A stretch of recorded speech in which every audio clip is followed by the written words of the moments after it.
Welcome, folks. Welcome to Paranormal Roundtable. I'm your host, Josh Turner, and with me is Anthony and Mushu. You didn't even try to jump that time. Usually you do. You always try to jump me. I saw you go to the microphone quickly, but you missed. So what we have tonight is part of the series that we're doing every Thursday, which is bringing people interviews. And we have some interesting people tonight. They're Ojibwe. And it's going to be a very interesting discussion. I think you're going to like it a lot. But first, we got to get the preliminaries out. What do we have? We have the Patreon. Mm-hmm. You want to explain the Patreon, Anthony? If you like what we do and you want to support us, Patreon is a good way to do that. You can find our Patreon at patreon.com/PRT podcast. And we got 5 different tiers there, ranging from $10 a month to $50 a month. You can just pick whatever works for you. Whatever works for you works for us. And regardless of what tier you sign up for, we will send you a one-time gift of what we call a PRT swag bag with all kind of goodies in there. We'll get you a shirt. We'll get you some autographed books. Depending on the tier, you get different stuff. Yeah. The higher tier you sign up for, the more loaded your swag bag is going to be. And if you want my books autographed, $50 tier, that's an automatic. $40 tier, we give you one of them. $50 tier, we give you both of them. But you'll always get an autographed book from one of many different authors. Here's what I'm going to say.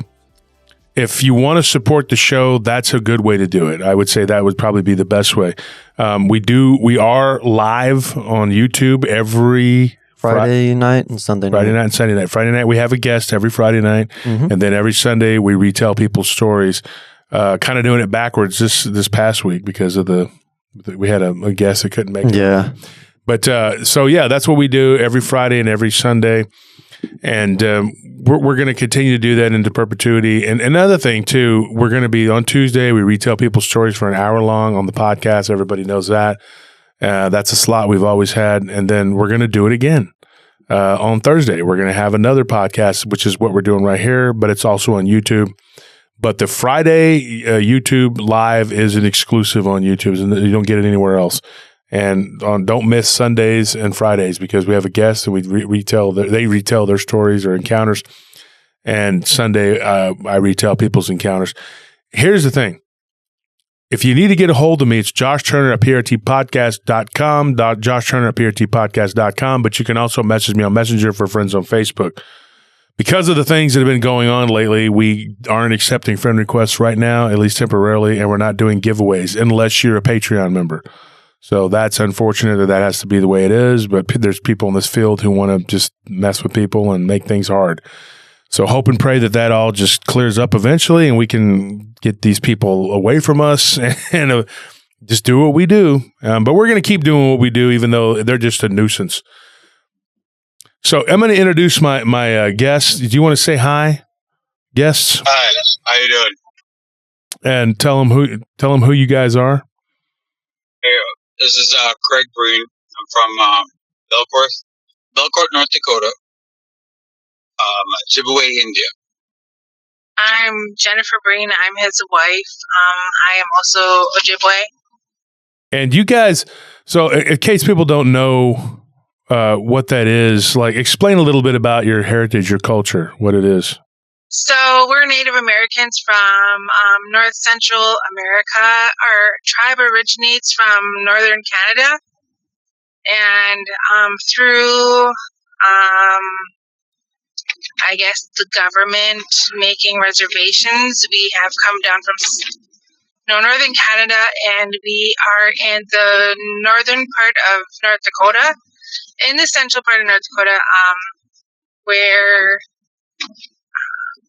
our people now are basically based. I mean, there's multiple parts of Northern America where we're from, but we're from the Turtle Mountain Indian Reservation. Yeah, it's a big area, I guess. Now, Craig, you've talked to me off and on over the last few months about some of your experiences, and we've been trying to set up time to record, and it's just been really hard for both of us to get together. So let's start with like just the beginning. Like let's just go the full paranormal. Like what has happened to you in your lives, either one of you, like that you want to talk about, starting from when you were young. I'm not sure if any of the other things I've seen when I was younger would be be paranormal or anything, but my first encounter was in 2003. I was working as a maintenance worker at Twin Oaks in Lake Metagoshi. It's a resort, and it was around July 3rd, just before July 4th, where we were going to have a lot of people there. And just before 15 minutes before 7 o'clock, or 7 o'clock, I had to be there at work. I was driving in, and I noticed 2 deer, like just running for their lives out of the park. Which, it was nice to see deer, but they usually don't run through the park. Nobody shoots at them. It's they're tame. A lot of the deer in that area just like walk around, and people just are used to it. The next thing I seen was this kid I see every morning. He's running in on this path. He's in his school uniform, he must be still training in the summer. And I waved at him. Next thing, I had my windows down a little, like halfway down each side, and it was a really nice summer morning. I heard what I thought was like dogs' nails when they run across the pave. I don't know if you ever heard that, but it's like you could definitely hear. You could definitely hear it's like 4 like that, and immediately I turned from waving at the kid and thought I was going to hit a dog, like maybe his dog following him. And there was this huge, what I would call like a werewolf, is what I thought it would look like, with the head of a wolf and the body of a bear. And but the front, I'd say paws were not really paws; they were like hands with claws, and jet black, silver back, all the way from its head all the way down to its tail. And the eyes are it was like maybe 6 feet, like 6 feet in front of me, because I hit the brakes really hard. So I wouldn't hit something, and about 6 feet in front of me, it just like stopped and just like thought I was trying to fight with it. Like, I don't know if they'd seen a car before or what happened, but when I did stop, it let out this like growl that turned into a roar that it shook my whole car. Oh. It was like a deep bass, that was like I felt through my whole body. It was just like right in front of me. I got to see you could see the inside of its mouth. And just before it tried to swipe at my car, when it moved towards me, I hit reverse and backed off like 15 feet from it. So I was about the area where that kid was. And then just looked at me and took off onto the path where the kid was. So I pulled my window down and I hollered as loud as I could to run. "Now you better run," I told the kid. Which he was already jogging, so it was kind of stupid because all he did is like flip me off and kept running. And then he just kept running, and I was like, "Oh man, this kid thinks I'm f***ing with them." So I don't know. This thing turned and looked at me when I hollered, like, what the hell? Like I was trying to holler at it, and just like gave me the look, like, okay, I'll get you back, or something like that. But it dipped into the brush and I'm assuming it took off after the deer. So that was it. After that, it looked like the werewolf from American Werewolf in London. That's a hideous werewolf right there. Yeah. Is this your first encounter? Yes. Have you after 2003? I stopped working in that area, and I started. My friends were park rangers, actually, and me and them started looking for this thing. It didn't leave tracks, and as I found out through the years, it's because it uses the trees, and it uses rabbit holes, as I call it, underground tunnels, things like that, to travel long distances without being seen. And I looked for them for, I'd say, 10 years. I'd looked for that thing. I thought there was only one. The government tells you they're not real. So I thought, holy shit, there's one. I've seen one, the only one. But there's a lot of them. After 10 years of looking, and actually, it's kind of crazy to say this, bringing my friends out. And my friends thought we were hunting. They thought we were looking for deer. And I was looking for this. I was looking for this thing that I've seen. And they didn't believe me, so it didn't matter if I told anybody. I just kept it to myself. But yeah, then when I stopped looking for them, I moved to the area closer to my sighting. We start seeing them again. Did you guys see them? Like, were there stories about these on the reservation? Did they ever talk about these things, or? Yeah, they actually have a radio program during Lent, Catholic Lent, and it's called Ruguru Stories. And a lot of the elders tell their stories, and everybody thinks it's just scary stories. Nobody believes them. But after I start telling my encounter to certain people, other people start coming forward and telling me what they seen, and it was the same thing. And what they did is got out of there, and yeah, they didn't stick around to investigate these things. But I'd say the next encounter we had was when we start dating. And like I said, we were out driving, COVID area, COVID era. We couldn't go into any bars, anything. So, we just drove. And back roads were where you could drive and not get stopped by the police. So, while we're driving this dirt road, I see this thing coming out of the cattails. Jet black, with the ears, long ears, like tapered back, like it was trying to sneak up from the ditch. And I pointed at it, and I was like, "What is that?" And it seen me do that. So I was like, I didn't do it.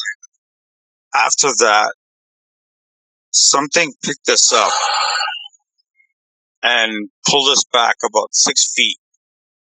The whole back of the car. And we just looked at each other like, what's going on here, man? It was the weirdest thing. Then we had 2 slashed flat tires in the back. Like this thing was waiting for us to get out and go try to change our tires. Because when I got out, I heard something in the bush. And I told her, just keep driving. There's something out there. Whatever picked us up is waiting for us in the cattails over there to get out of our car. So I called a friend, and she came and gave us a ride. We fixed it, or got a tow truck. But it's like our car, I don't know if they marked it, urinated on it. they knew where we were, like a few times. And I'd say if the last time together we seen one, but it's just before winter, and we were driving these roads, like trying to contemplate if what we seen was real. And she was like, "Okay, my wife, let's see one. If you think that's what we saw, and what's doing that to us, trying to kill us, let's see one." Exactly when she said that, there was one in the middle of the road, eating, I'm not sure what it was, with hands and claws, holding it like we would, eating some kind of, raccoon or something? Something. And I was like, there you go. There it is. Let's turn around. Let's go. Go and see it. I was like, we got to record this, And she kind of came to her senses. She's like, yes, they're real. Let's go. We got to get the hell out of here. But it's either fight or flight with these things. And if you try to fight, you're not going to live. Yeah, definitely. It's smarter to fly it. I'm a flight. I flighted. So that's what we did. And I mean, there's other things that have happened. She's ended up in the ditch. For no reason. 1 minute she's driving, 1 minute she's knocked out in the ditch in a big culvert. And that was right after that, the flat tires thing, where they tried to get us to get out of the car. Once you see these things, they try to keep their secret. They try to get rid of any evidence of them.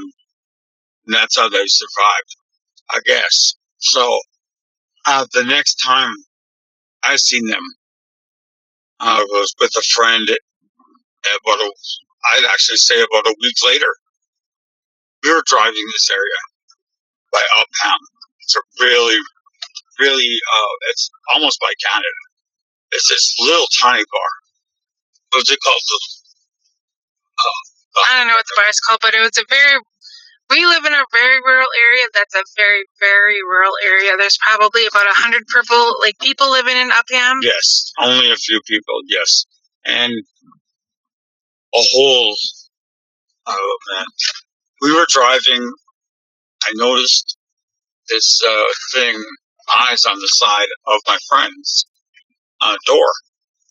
And I looked on my side, and there was one on the side of me too. And every time the red lights from the turbines from the wind farm would light up, their eyes would light up. And they were lighting up like greenish and keeping up with the car at 55 miles an hour. So I was like, dude, there's something. Look on the side of you. There's something on the side of you. And then he looked. He seen it. We stopped. He just totally jammed on the brakes. And once the dust starts settling, these things just turned. Their bodies pivoted like in a drop of, it's like a cheetah. Like a drop of the dime, it was turned, and they were right on us. And the lights did not even get up to their heads; it only hit the breast of their chest. And there was 2 of them there, and I assumed there was a few in the back of us because my friend tried to run one over, the one on his side. He just kicked it right towards it. Even though he was coloring from, don't, just stop. I was trying to stop him. And he went into the ditch, in pretty far, tried to get this thing. And we almost got stuck, so he stops. And then that's when he realized what the hell that was. Because they started circling the car. And he just flipped out and went into, I don't know what the hell happened. He was he put his head down, put it in reverse, and just looked at his reverse screen, and just kept driving in reverse for a mile. And as we're driving, we just got out of there. I seen that deer that these things were chasing it was staying in the light of our headlights. It would go from one side of the ditch to the other. And I seen why, because these things were on each side of the road, staying out of the light. And then it darted across the street, or across the road. And what it did, this thing jumped over the road, like out, almost completely out of our headlights, over into the other side of the ditch after the deer. And that's when I got a good look at exactly what it was. It was like, I just looked up from the windshield and we were driving in reverse. So this thing just totally jumped over the car. When this happened to you guys, like, was this all like near the reservation, or was it on the reservation, or what was it? Some of it was on the reservation, or west. Near the reservation, maybe about 20 miles. Yeah, and about 20 miles north. Yeah, northeast. Kind of close to the border of Canada. And when these things give chase, are they on 2 legs or 4? 4 legs, yes. 4 legs, and like I said, first few times I've seen them, they didn't have paws or bigger claws. The front was definitely hands with claws. And that's what kind of tripped me out, because it was like, what the hell here? This is too much in 1 year. Like every time we went out driving, it seems like we, and maybe it was that time of month, who knows? But that's around the time that I sent you pictures of that too. Like later, we seen these orbs or portals or whatever they were, and those were weird. It almost looked like things were coming out of them. So, and it was during ceremonies. It was during, one was during my sister's, when she died, we had a fire for 7 days. And on our 7th day, me and my wife were there at the end. And after the drummers are all left, these things showed up. At the spirit fire. So there was a lot more than just dogmen. It was them, those things too. And at the same time, I was reporting all this to the NA, North American Dogman Project, and almost begging for help, for them to send somebody to try to get rid of these things. It was getting dangerous. I didn't know what the hell else to do. You can't tell the police. You can't tell people. They'll think you're crazy. So I was like begging for them to come help, and all they would do is like, oh yeah, well, there's things to do, just stay out of their area and whatever. And I'm like, oh, okay. After all that, we tried to, especially after he ended up in the ditch and it totaled our car.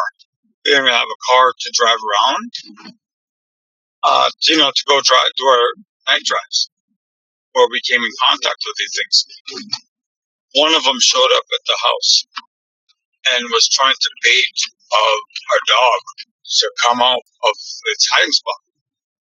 The wife heard growling, and I was like, all right, well, I didn't think they would come to the house. I didn't think it was anything. I thought it was another dog, maybe a pit bull. There's a lot of pit bulls in our town. I thought it was a pit bull, maybe messing with our dog. And ours was a big dog. His name was Sabe, and he was a big guy. He was a big pit bull, pit bull part. English bulldog. English bulldog, yes. And lovable guy. Oh my God!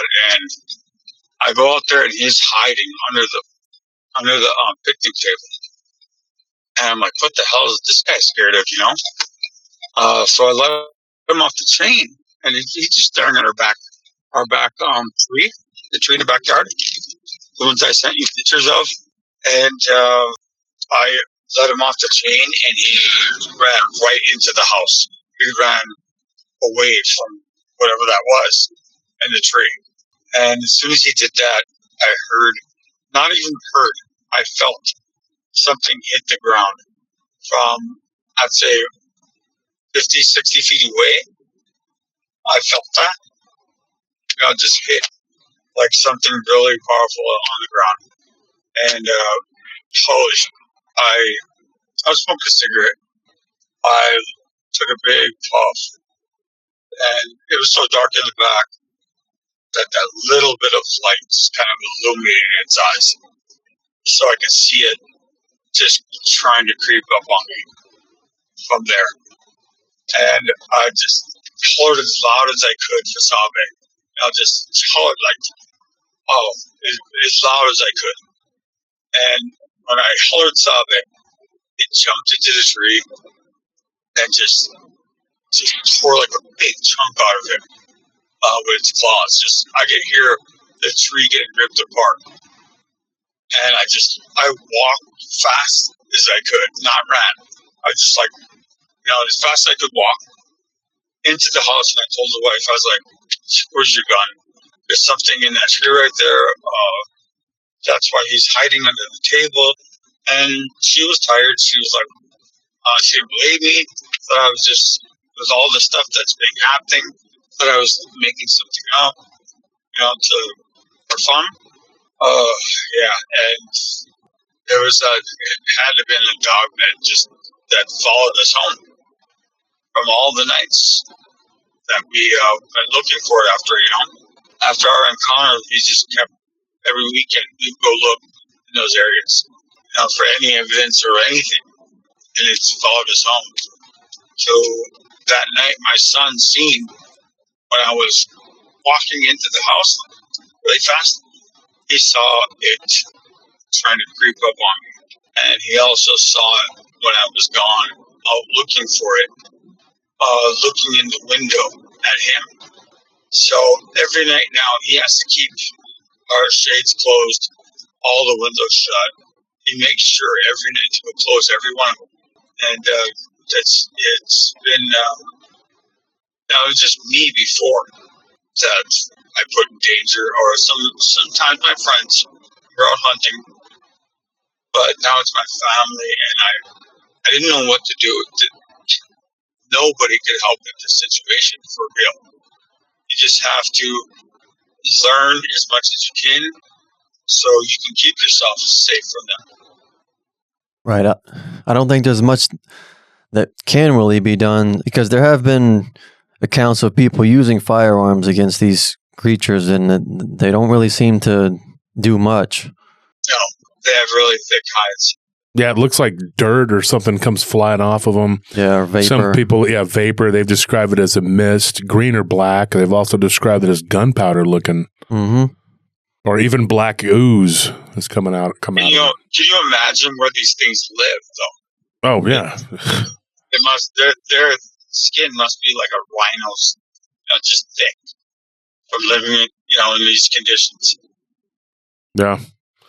And in your opinion, do you think that there's something completely flesh and blood, or is there a metaphysical aspect to them at all? I mean, what do you think? I think this species, this dogman, this ruggaroo, I think, in my opinion, they're flesh and blood.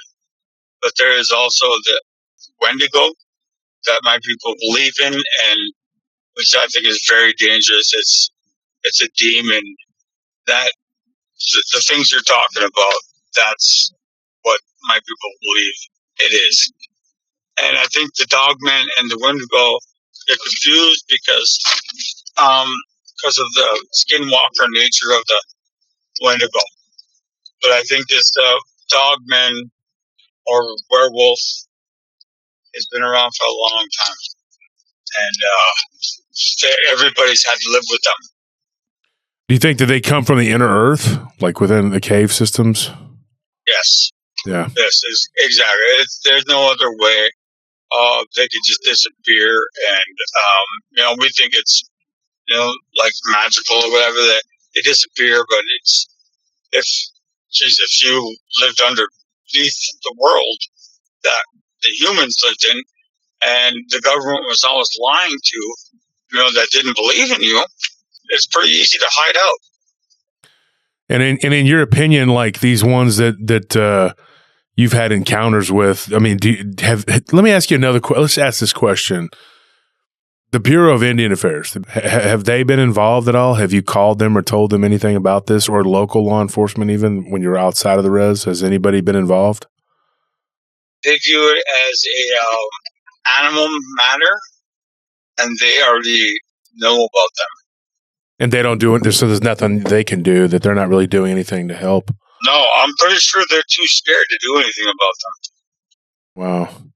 Have you had any skinwalker encounters out there on the res, like, or near the reservation, anything like that, where you can say, not definitively, I know that's not possible, but I mean, like, you can say that I think that this is a skinwalker or something, or even a Wendigo or something that you can say to compare, compare these different encounters? The wife has. She said she's seen something look like a giant beaver one time. Yeah. And I was like, well, a giant beaver? Well, that could have been just a giant beaver. And she's like, no. We're talking about a beaver bigger than I was in probably like the size of a Pontiac Sunfire. And this beaver, I was on my way to a friend's house. I was with another friend, and we were on a back road, and this big giant beaver, a shape of a beaver, we'll say, because it had a big body and it had a big tail, like a beaver tail, walked across the road, and we were stopped and we watched it, and it was like, did you see that? And she saw it also. Let me ask you, I have a friend of mine who saw something kind of similar to that, and he's Lakota. And he told me that one time when he was walking to school, and it was the reservation, of course, and he was walking, and it was cold and snowy, and him and his best friend and his younger sister were walking together, and they saw, they were walking home from school, I'm sorry, and it gets dark early in the wintertime, and up there where they're at in the plains, it was pretty cold, and when they were walking, they see this buffalo that looked like it came out of nowhere. And there weren't like a lot of buffalo just around where they were at either. And they said it just came out of nowhere and just like ran out in front of them and then slowed down and then just kept going. And it was dark. It was like 5:30, 6 o'clock at night in the middle of winter. So it was already getting dark. But they could see what it was. Like it was clear as day. It was a buffalo. And maybe it would have been like, it was just a wild animal just running through or whatever. But I don't think it was, because it disappeared. So it got like several feet from them and then it disappeared. And then he went back and told his dad, and his dad said, well, your great uncle was a medicine man, and, we can ask him what he thinks of that. And when he asked him what he thought of that, he said it was like an omen. Not a bad thing, but it could be good or bad, according to what he said. But he don't remember anything happening based on that. I mean, that's, I have a question for you though, Craig. When we had talked before, you had told me, I think I remember you saying something about seeing a bird-like entity or something at one point. Yeah, that was like recently. The other ones were a few years ago. Recently, it was like, I don't know how to explain it, but just a huge owl-looking thing, and it didn't have wings, but it jumped like it could fly. I'd say like it kind of looked like the Incredible Hulk, like it just jumped off the road. Yeah, I remember you saying that. I didn't see any wings on it, but it looked like it had like feathers on it. I don't know if you've seen the new Dungeons and Dragons, right? No, I haven't seen it. This skinwalker on there turns into this bird-like creature, and it looked just like that. Like this skinwalker thing didn't quite get the owl down or something before we could see it, because the headlights were on it, and it just jumped as it's like looked like changing form as it's jumping, like So this white thing is what we've been seeing lately. And, yeah, my son, we went to a physical, was that last month? Yep. He joined soccer. And, my son's autistic. He doesn't really join too many sports. And, this is his first sport. We were going through the physical. And part of the physical is they ask him questions, you know, if he has any concerns with anything. You know, they want to know his mental welfare.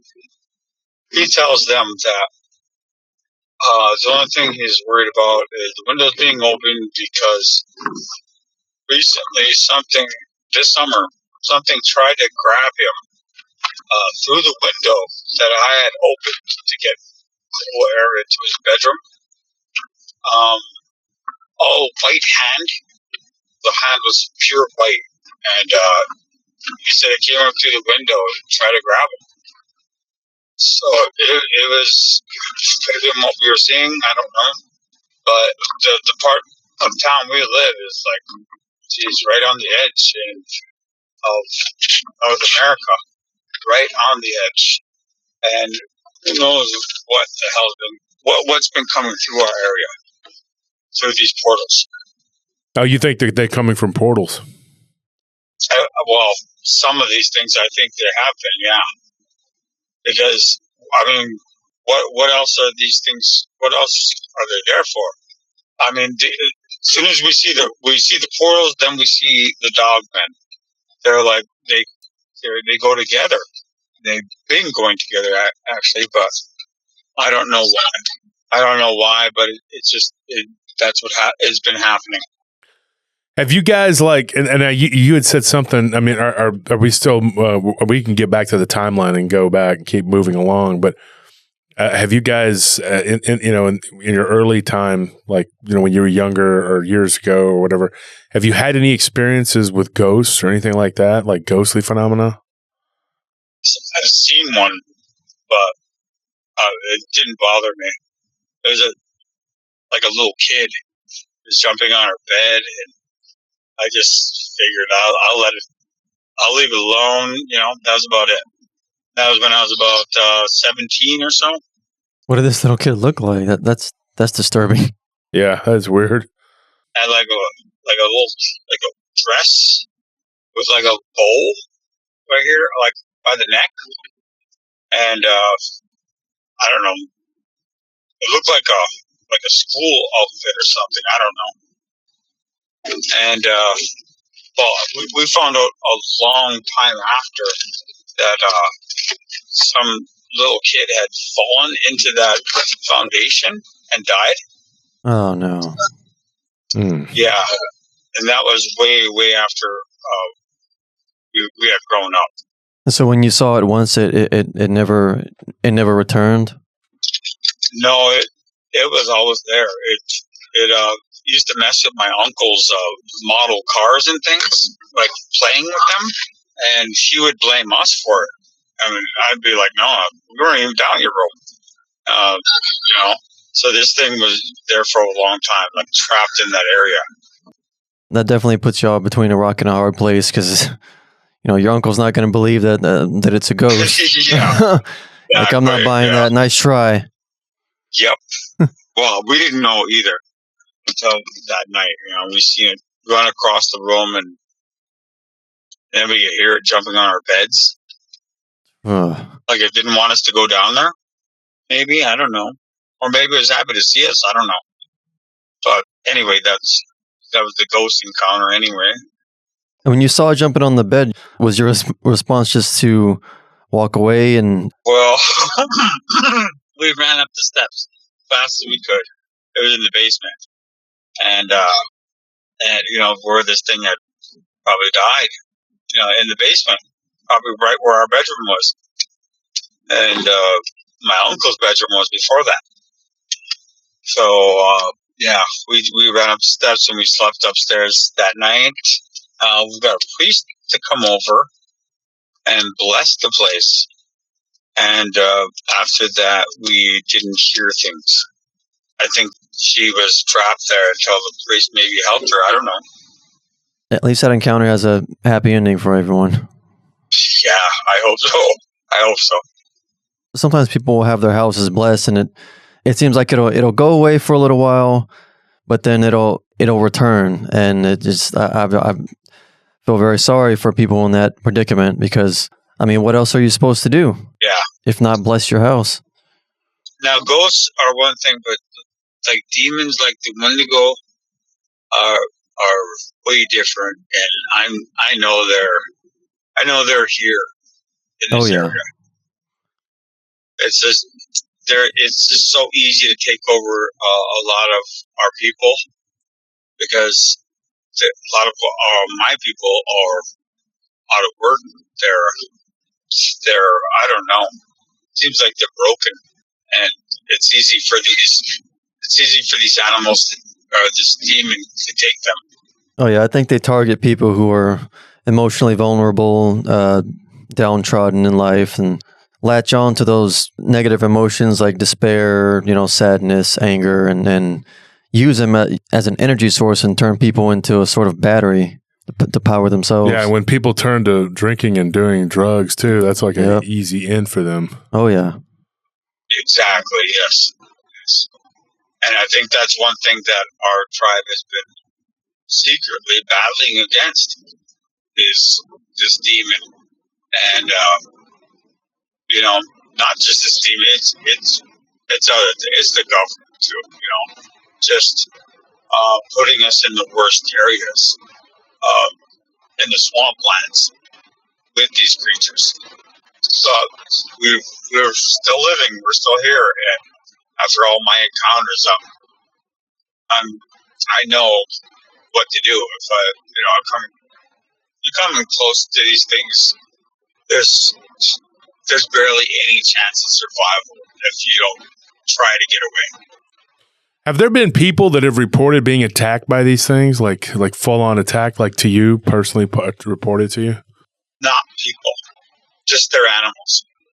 So you think that they have a type of intelligence that tells them, hey, they should be very careful about attacking people? Or do you think that there's just opportunities there? They take the animals because they're easier to take? I think they have a very high intelligence, the kind of intelligence of Jack the Ripper, where they don't leave any evidence. If they do, they could either get killed from their own pack or just drove out. It's one of their codes. The code of silence is the way they keep themselves alive. Right, to minimize the risk of exposure, and anyone who compromises the pack becomes a liability. Yes. So if anybody's seen you, you got to take them out. And it has to look like an accident. Usually a car accident, something like that. When people go missing in the wilderness, we're going to look for them. Oh, yeah. When it's a car accident, it's done and over. Mm-hmm. And we've had a lot of car accidents. So you think that these dogman creatures are involved in causing these car accidents? Is that what you're saying? That's exactly what I'm saying.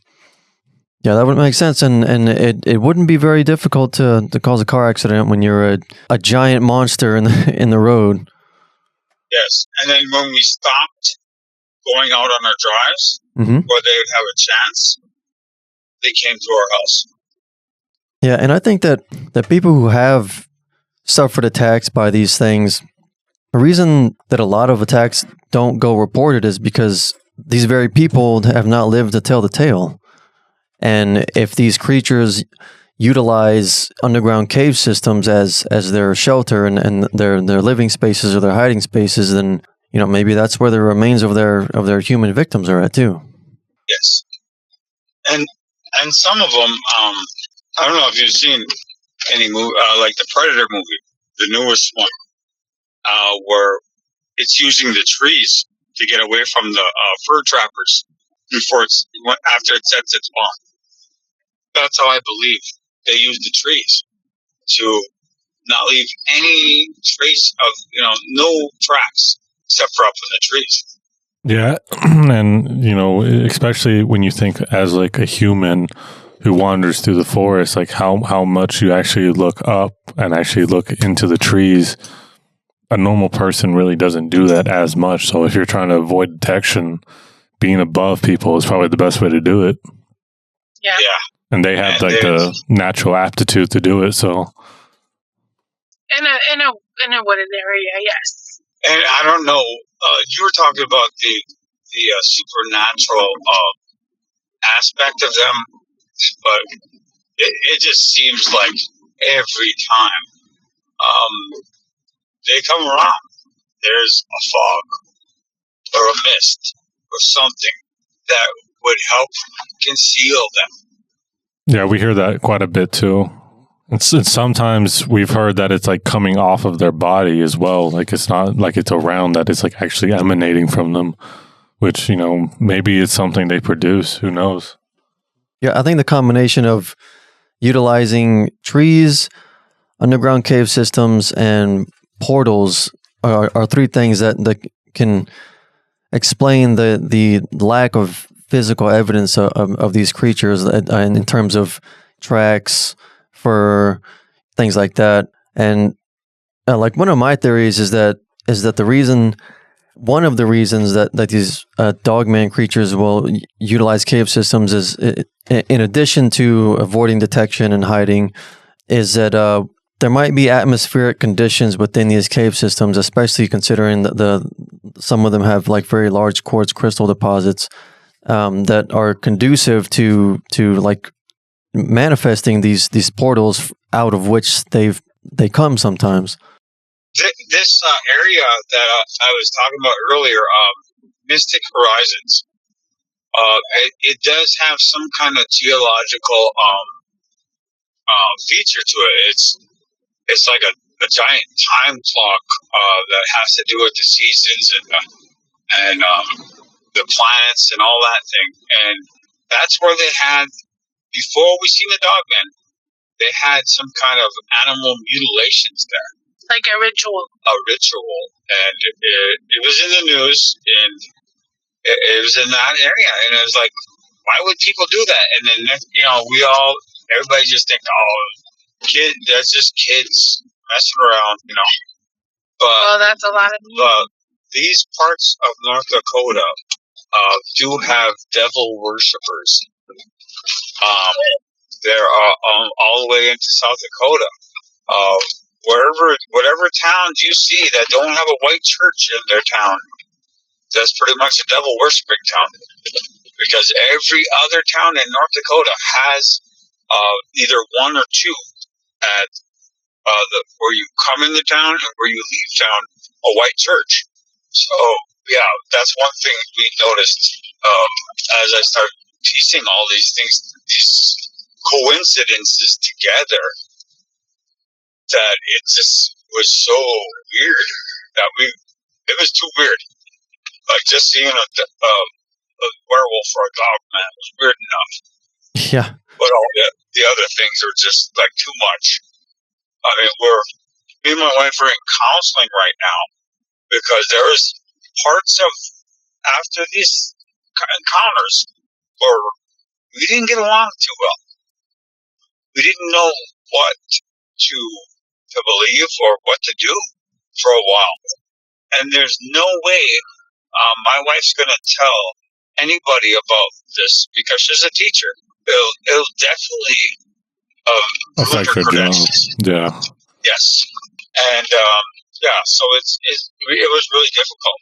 A really difficult part of our life after these encounters, where it was okay. It was incredible to see them, but now these things are trying to kill us, and they're ruining our life. So we just wanted help. I did. She wanted nothing to do with it. Said if anything happens in the future, do not tell me.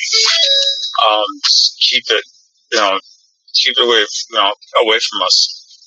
And it's so I don't know what to tell you guys because we lived in fear for a little while, and I guess there's really nothing you could do but just try your best to stay safe from them. If you're going to be in their area, if you're going to be hunting in their area, or just driving around in their area. But I'm telling you, if they wanted to kill us, they could. They'd kill us all in our sleep. Just town by town. With the numbers I'm pretty sure they have underground in the inner earth, I'm pretty sure we would. There must be something the government has, some kind of weapons, because they've known about them.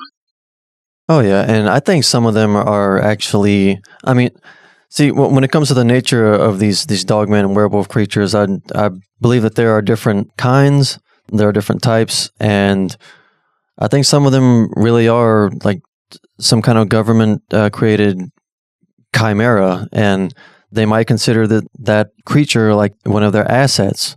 You know, it might be something it might be government property. You know. Yeah, either they made it like to copy, or they made it to improve upon it, or just make use of it. But I think there's no way that the government wouldn't have taken a look at these creatures and try to make use of them somehow. Oh, definitely. Yeah, I think they started out as something underground or some sort of like, you know, I don't know, it could be anything, biblical, Nephilim, if some people call them that. It could be something that was alien to our world, but they use them for sure. I mean, they've taken them and probably weaponized them. Do you guys have any encounters with like rake type creatures, the white pale crawlers that you could tell us about? I've heard a story of something like that, but The what? These white pale creatures that they're kind of like skinwalkers. Yeah, they're very weird looking. They're just usually entirely pale with no nose, really weird too eyes. cold up here. It might be too cold up here for that. Yeah, we haven't had too many of those. We have little people, I guess. People say. I don't know if I haven't had any encounters with them, but I guess we have those around. Do you know anyone who has? Or like, well, so little people, like they're according to, I won't say religion or culture, we'll say they don't do a whole lot. They sometimes steal things that they want. They're kind of like ferrets. They steal shiny things. Like I've gone without like my keys, my car keys. Like little people steal things like car keys, and it goes to stop things from terrible things from happening to you. Like I've missed, like my car keys have gone missing, and then terrible accidents have happened in the area that I was going to go to. Wow. so like they're a preventative measure to where like they minorly inconvene you.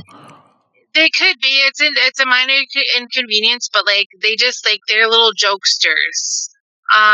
Mischievous. And mischievous, yes. But that goes along with like a lot of our culture. Like a lot of our culture, we're jokesters, and we, you know, a lot of our, I guess a lot of our stuff has to do with joking and mischievous acts. And you know, he talks about the Ruguru. A lot of it has to do with things that you're doing at nighttime that you're not supposed to. Like parents talk about it to scare you from doing these things, but if you talk to these parents, like I could talk to my mom and she'll tell you about certain situations where she's seen a Ruguru or little people. And I know from my own situations where I've missed my keys and crappy things have happened because of it. And I'm very fortunate that happened. You know, like it's folklore, but it's real. What happened to your mom? What was the encounter that you said that she had? Well, so we talked about the Ruguru, right? Mm-hmm. And the Ruguru has a lot to do with dogman in our area, and it kind of happens a lot between Lent. Like the people around here think these situations happen between during this part of the year, Lent. Between Lent, where if they are where they're they're misbehaving, well, I don't want to tell her story because that's her story. But she was misbehaving and she saw Ruguru and she went home because she saw the Ruguru and she was okay. Yeah, we have some folklore in the Mexican culture that's kind of similar in terms of the things that you see when you're out and about doing things that you're not supposed to do. Like, for example, we have the lechuza, which is kind of like a harpy. We have La Llorona, which means like the crying lady. We have the black dog, which is called the cadejo. And I actually myself, when I was a teenager, hanging out with other teenagers, out and about doing things that we weren't supposed to do, which are not family friendly to talk about on the show, but I actually heard what I believe was La Llorona. It was the crying lady, because when you hear her, you're usually by like a body of water, and you hear a woman crying like in the middle of the night, in the middle of nowhere, and we were very much in the middle of nowhere, in the middle of the night, doing things that we weren't supposed to be doing, and we all lied to our parents about where we were at and what we were doing, and suffice it to say that hearing that woman crying by the pond that we were at, that pretty much ended our night, and we all just went home. Right. So if you think about things like when it comes to terms like folklore, right? Like all of these, like our parents tell us all of these stories about things that are supposed to scare us and put us to bed, and then we go out and we experience them. It's because we're supposed to be in bed. So when me and Craig are out and we're doing our night cruises and we're looking for things, and like me, I get a little bit bucky, I'll say. And I'm like, all right, show me this. Yeah, if I tell her not to go into this area, because we've definitely seen these things in this area, I'll do it. She'll do it anyway. Yeah, I do it because And oh man, and my anxiety just goes up, and I'm just on high alert, and I'm like, oh, okay, here we go again, and we're gonna see one again, and right away I got my phone and I'm ready to start recording things. But it's like when you see these things, it happens so fast, you don't even know. You just don't have time to just grab your phone. It's just like, I don't know. Yeah, there's definitely a shock factor to it as well. And that's all the time we have for this Thursday episode with Craig and Jennifer Breen. Thank you to our guests. Don't forget to like, comment, subscribe. We'll see you tomorrow night on the live stream, and we'll see you Sunday night live. Don't miss them. It's going to be great like it always is. But for now, good night.